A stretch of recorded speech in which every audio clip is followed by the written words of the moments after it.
Pinahanga ni Judy Ann Santos, isang veteranong aktres, ang mga netizens sa social media, matapos ipakita kung gaano nakakatulong ang kanyang anak na si Luna.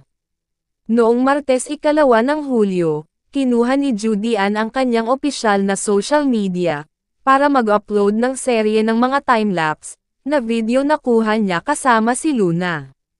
Sa mga video na ngayon ay viral, makikita si Judy Ann sa tila isang laundry store, kasama si Luna, na magkasamang nag-aayos ng kanilang mga damit.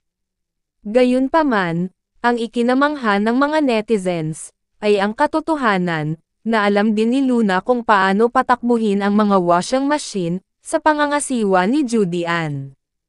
Life lately, enjoying every moment, and loving it. Pinaka-achievement yung may nagpaturo sakin gumamit ng washing machine.